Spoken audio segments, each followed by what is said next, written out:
बहुत समय पहले की बात है। एक गांव में एक मदन नाम का इंसान रहता था। उसके घर में उसकी पत्नी और एक बड़ा बेटा सोहन रहता था। मदन का एक किराने का दुकान था जिसमें वह दिन भर काम करता और शाम को घर आता था, जिससे उसका घर का खर्च चलता था। एक दिन तीनों लोग अपने घर में बैठे हुए थे। तभी मदन का बेटा सोहन अपने पापा से बोला, पापा, मुझे पढ़ाई करनी है, मैं कनाडा जा रहा हूँ। कितने पैसे लगेंगे तुमको पढ़ने में? पापा, 5 लाख लगेंगे। नहीं बेटे, मेरे पास इतने पैसे नहीं है। पापा, आप अपना दुकान बेच दो। अरे तुम कैसी बात कर रहे हो? दुकान बेच दूंगा तो मैं घर का खर्चा कैसे चलाऊंगा? मेरे पास कमाने का मात्र एक वही जरिया है। पापा, अगर आपने मुझे पैसे दिए तो मैं कनाडा में जाकर पढ़ूंगा भी और नौकरी भी करूंगा, और वहां से आपकी बहुत सारे पैसे भेज दूंगा, जिससे आपको कामना भी नहीं पड़ेगा और आपका खर्चा भी निकल जाएगा। तभी सोहन की माँ बोली, दे दो जी पैसे, हमारे बच्चे का भविष्य का सवाल है, और अगर पढ़ना चाहता है तो इसे पढ़ने दो। अगर यह पढ़ लिख कर कुछ बन गया तो हमारा ही साथ देगा, हमें ही काम देगा। जैसे तैसे करके मदन दुकान बेचने के लिए राजी हो गया।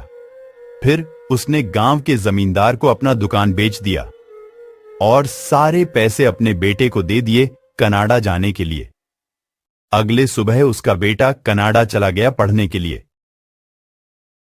और वह वहां नौकरी भी करने लगा। कुछ दिन तक वह अपने मां बाप के लिए पैसा भेजता रहा और मदन उस पैसे को अपने घर के खर्चे के लिए इस्तेमाल करता रहा और सब कुछ अच्छा चल रहा था। अचानक एक दिन सोहन ने फोन करना बंद कर दिया। उसके मां बाप को खाने के लाले पड़ने लगे, क्योंकि उनका भेजा हुआ सारा पैसा खत्म हो चुका था। फिर मदन की पत्नी ने उससे बोला, जो अब मेरी मंगलसूत्र बेच कर आओ, उससे जो खर्चा होगा कुछ दिन तक हम चला लेंगे, उसके बाद हमारा बेटा फोन उठा ही लगा। मदन जाकर अपनी पत्नी का मंगलसूत्र बेचकर कुछ पैसे ले आया, जिसकी वजह से कुछ दिन तक उसका घर का खर्चा चला। पर कुछ दिन बाद उसके सारे पैसे खत्म हो चुके थे। फिर उनके पास खाने के लिए कुछ नहीं बचा। तभी उसके दोस्त आसपास वाले जाकर उसे गरीब समझकर खाना देने लगे। कुछ दिन तक लोगों ने उसे खाना दिया, फिर वह भी देने बंद कर दिए।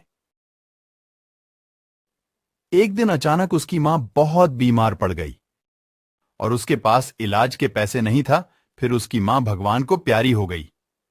कुछ दिन बाद मदन का भी तबीयत खराब रहने लगा और उसकी भी मृत्यु हो गई। फिर 1 साल के बाद मदन का बेटा सोहन अपने गांव आया।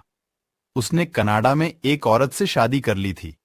सोहन के ससुर जी ने उसे और उसकी बेटी को कनाडा से भगा दिया। फिर वह गांव आने के बाद अपने मां बाप को ढूंढने लगे।